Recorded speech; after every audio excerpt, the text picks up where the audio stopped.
Hello viewers, स्वागत है आप सभी का मेरे यूट्यूब चैनल स्कूल ट्यूशन गुरुजी में। तो बच्चों, हम कर रहे थे आपका क्लास 7 का 2022-23 का एनुअल का इवनिंग शिफ्ट का पेपर, और इसमें हम बच्चों क्वेश्चन नंबर 7 तक कर चुके थे। आज करेंगे 7 ऑनवर्ड्स।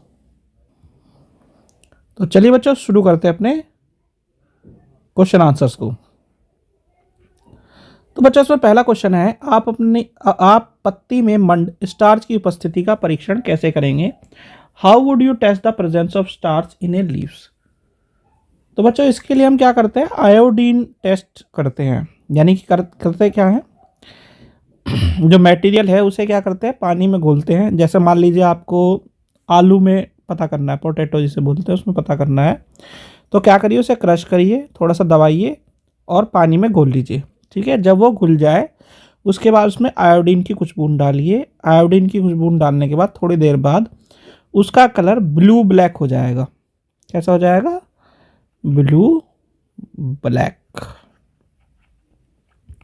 अगर वो ब्लू ब्लैक हो जाता है तो ये दर्शाता है कि उसमें स्टार्च या मंड की प्रेजेंस है बच्चों। ठीक है, तो ये एक तरीका है इसे टेस्ट करने का बच्चों। ठीक है, पत्तियों में करना है तो पत्तियों को आपको क्या करना पड़ेगा, थोड़ा सा कूट करके उसमें पत्तियों को डालना पड़ेगा। ठीक है, इसके बाद है क्वेश्चन नंबर 9 बच्चों। क्वेश्चन नंबर 9 क्या कहता है? क्षुद्रांत तथा बृहदांत से गुजरने पर भोजन में आने वाले परिवर्तन की व्याख्या कीजिए। Describe the changes which occur in food as it passes through small intestine and large intestine. तो होता क्या है बच्चों, पार्सली डाइजेस्टेड फूड जो होता है वो स्मॉल इंटेस्टाइन में पहुंचता है और मिक्स होता है यहाँ पे इंटेस्टाइनल जूसिस से। ठीक है, लेकिन जब बात करते हैं आपकी वृद्धांत की, तो यहाँ पे क्या होता है, डाइजेशन जो है लगभग कंप्लीट हो जाता है और तो यहाँ पे क्या होता है, डाइजेशन कंप्लीट हो रहा है। लेकिन जब बात करते हैं हम वृद्धांत की या फिर इसकी आपके लार्ज इंटेस्टाइन की, तो वहाँ पे क्या है, आपका जो अनडाइजेस्टेड फूड जो बचा है उसमें से जो वेस्ट मटेरियल है अब लगभग उसमें से भी वाटर और सॉल्ट्स को एब्जॉर्व कर लिया जाता है और रिमेनिंग को रिमूव कर दिया जाता है एनस के थ्रू। ठीक है, ये काम होता है बेसिकली। फिर आपका इसके अथवा वाले भाग में 3 पार्ट दिए हुए हैं बच्चों। पहला है पाचक रस पाचन क्रिया में क्या भूमिका निभाता है, या what is the role of digestive juices in the process of digestion. तो डाइजेस्टिव जूसेस क्या करते हैं, ब्रेक डाउन कर देते हैं जो न्यूट्रिएंट्स हैं किसी भी चीज़ के, उनको सिंपलर सब्सटेंसेस में। ठीक है,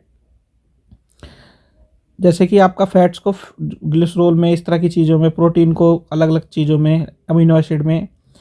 ठीक है, ये काम करते हैं वो। फिर है बच्चों आपका इसका दूसरा भाग, कोशिका के अंदर ग्लूकोज में क्या परिवर्तन आता है। Inside the cell which changes occur to glucose. तो ग्लूकोज क्या है, ब्रेक डाउन हो जाता है सिंपल सब्सटेंसेस में और रिलीज करता है एनर्जी को, ये चेंज आता है बच्चों। फिर इसके मनुष्यों में रत्नक दांतों की संख्या लिखिए। Right the name number of canine teeth in human being. तो ये है 4। ठीक है बच्चों, फिर आपका क्वेश्चन नंबर 10। क्वेश्चन नंबर 10 क्या कहता है, उदासीनीकरण से क्या अभिप्राय है, इसका एक उदाहरण का समीकरण लिखिए। What is meant by neutralization, write an equation for any one of its example. तो जब एसिड और बेस के बीच में रिएक्शन होता है और रिएक्शन होने पर क्या बनता है, सॉल्ट बनता है, तो वो उसे क्या कह देते हैं हम, न्यूट्रलाइजेशन रिएक्शन। आप एग्जाम्पल लिखना हो तो क्या लिख सकते हैं, HCl प्लस NaOH बराबर हो गया NaCl प्लस H2O। ठीक है बच्चों, ये आपका एग्जाम्पल लिख सकते हैं।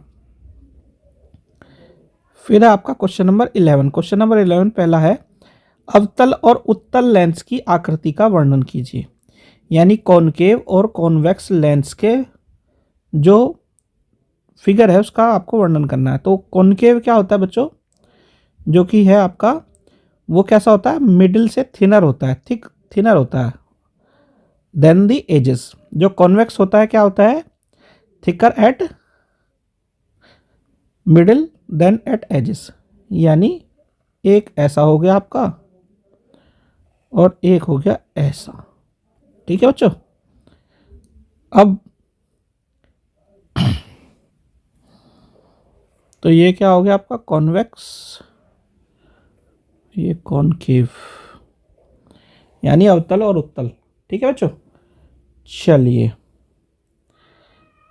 इसका दूसरा भाग है, हरप्रीत एक समतल दर्पण के सामने खड़ा है। यदि हरप्रीत और उसके प्रतिबिंब के मध्य 4 मीटर की दूरी है, तब बताइए कि हरप्रीत और समतल दर्पण के बीच की दूरी कितनी है। तो वो कितनी होगी बच्चों, वो आधी हो जाएगी, क्योंकि जितनी दूरी हमें अंदर देखने को मिल रही है उतनी दूरी बाहर देखने को मिल रही है। यानी क्या है, हरप्रीत और उसके प्रतिबिंब के मध्य की दूरी है 4, है ना।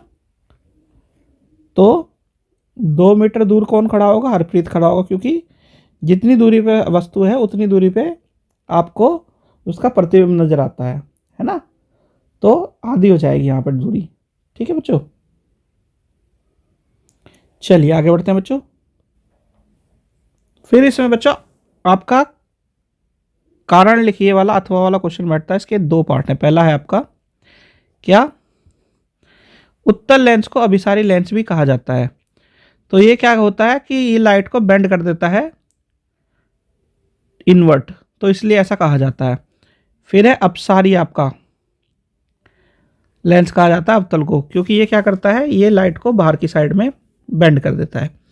ठीक है, एक अंदर की साइड में बेंड करेगा, यानी एक तो आपका अंदर की साइड में बेंड करेगा, ठीक है, और दूसरा बाहर की साइड में बेंड करेगा। ठीक है, इसलिए इस तरह का कहा जाता है। फिर है आपका इंद्रधनुष में कितने वर्ण हैं, how many colours are there in rainbow. तो वो होते हैं आपके 7 बच्चों। तो बच्चों ये वाला पार्ट होता है यहाँ पे कंप्लीट। आज बाकी के क्वेश्चंस को करेंगे हम नेक्स्ट वीडियो में। आशा करता हूँ आपको वीडियो अच्छी लगी होगी। Thank you.